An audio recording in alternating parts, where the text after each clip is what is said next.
This week on Supercars Torque, 888 has a new logo, there's Bathurst co-driver confirmations, and the Adelaide 500 has a killer lineup.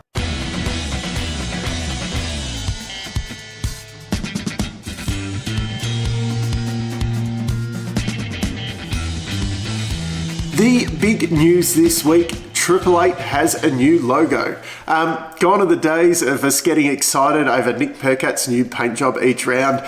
This is news. Yeah, it's not really. It's a bit of a joke. The big news this week, Clipsal 500 is going to be sponsored by Valo. They're a local advanced technology manufacturer. I looked up their website when they appeared on the Walkinshaw cars last round, although I think they turned up in Darwin. And yeah, on their website it looks like they make LED lights. Yeah, advanced technology there. They've also announced that the musical acts for the weekend are Killers are going to be the headline act on Sunday night. Jimmy Barnes, Icehouse and Noiseworks on Saturday night. Definitely an Australian flavour there.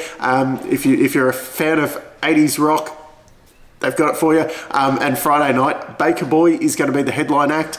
I think he's a bit of a R&B hip-hop kind of Australian artist. That's probably showing my age a bit. I was a bit excited about the Killers. I'm not going to be there, but yeah, they are a great band, and I assume it will be a really good one to see live. The news came out this week that Brian Boyd was the seller of the Supercars shares. It was assumed that ARG had bought 30% of the series last year when Race took over, with Nettlefold and that being part of the Race group.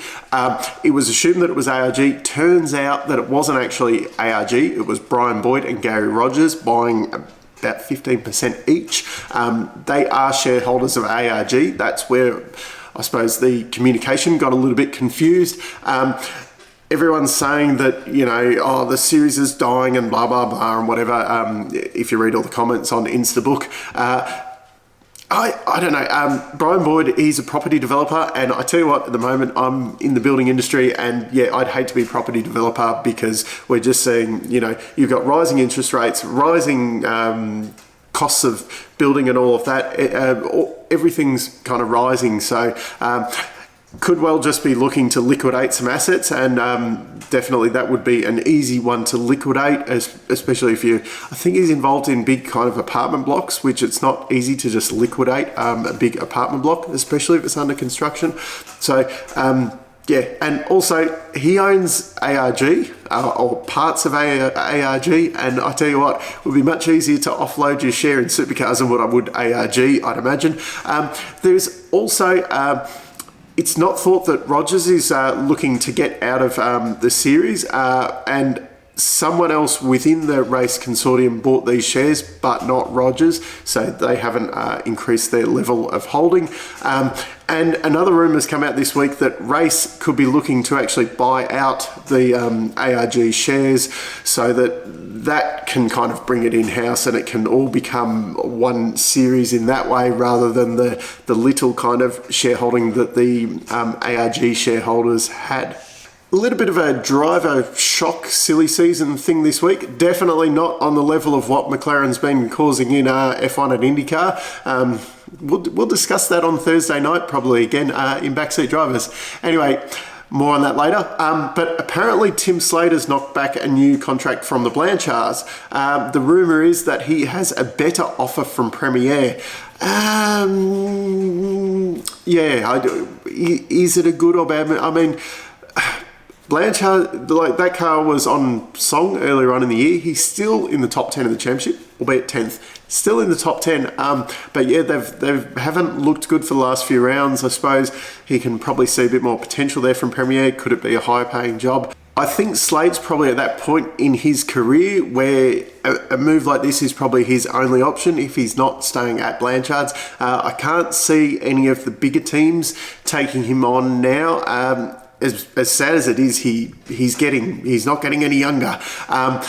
Then where do Blanchards look for a driver if Tim does move on?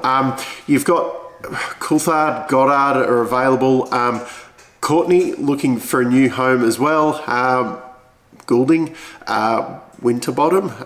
There's a few guys that are off contract. It's definitely not, they're not coveted seats at the moment that are up for grabs. Most of those are kind of taken, depending on who you talk to. There's definitely... There's some reasonable seats around that are up for grabs, and the silly season could have a couple of twists that we weren't expecting. And finally, there has been some co-driver announcements. Cameron Hill will be partnering Chris Pither at Bathurst for PremiAir Racing in the Coke Commodore. Cameron Hill has been racing for 888 in Super 2 this year, so he knows the equipment well. He's doing pretty good. He's actually, I think he's second in the championship, so he's actually kind of doing a bit better than Decker. That got the slot alongside Craig Lowndes there. And to partner James Goulding will be Dylan O'Keefe, who was kind of there last year when the team was Techno. He's been playing in TCR for the last few years, but he does have a bit of Supercars experience. He was an ex-Gary Rogers, well, he's currently a Gary Rogers driver, but he drove for Gary Rogers in Super 2, like James Goulding did. I did see some suggestions that Gary Jacobson would be a great fit for a teammate for Goulding.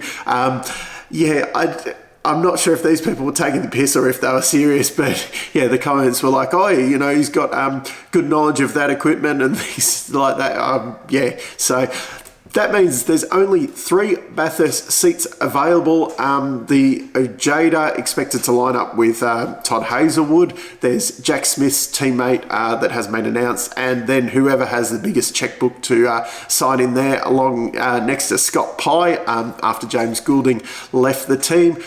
People currently available that do not have seats. There is some good names on here.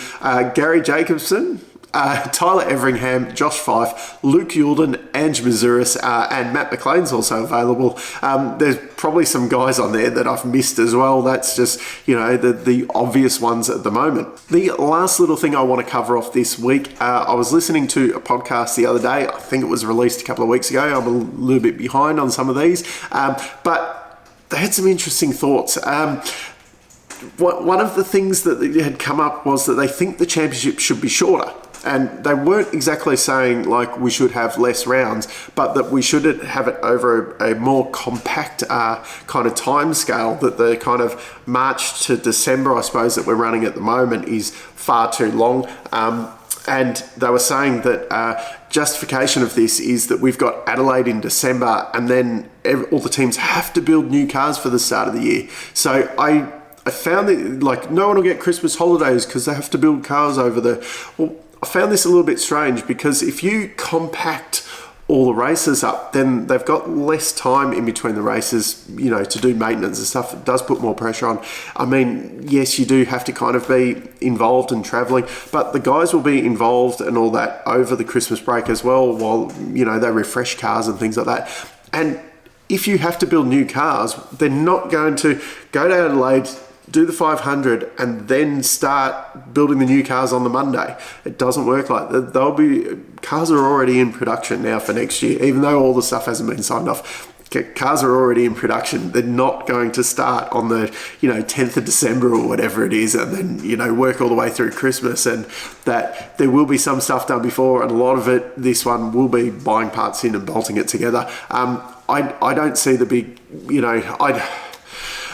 everyone complains that the IndyCar season is too short, and they compact, I think it's 17 rounds into about 6 months. And you get this where at the moment, we've got 3 weekends in a row. It puts a lot of stress on the teams having to travel around and things like that. Yes, there are some advantages that I suppose if you are a mechanic in the series and you go away for 3 weeks straight, and then you probably get a little bit of a longer break and things like that. But also then the series disappears for 6 months of the year, and it's hard to get that traction back. It's hard enough, I think, at the moment where we have, a lot of 3 week kind of gaps between rounds and that, to get that kind of consistency and traction. It would probably make it worse if you did compact that into, it would probably be good when the cars are on track, but then the start of the season would it would definitely disappear, and you would lose a lot of that in, I suppose, more the fringe viewers' minds. But that's my little rant there. Anyway, Backseat Drivers on Thursday nights. Come check us out. It's a live stream. We do mainly Formula One IndyCar focus. We are doing a quiz this week, so check that out. Down in the comments, let me know what you think. Do you think the series should be a lot shorter or longer? Or, I mean, basically, let's have more rounds and spread it out further. More racing during the year, you can't complain about that. So until next time, I'm still Dave, and I'll catch you later.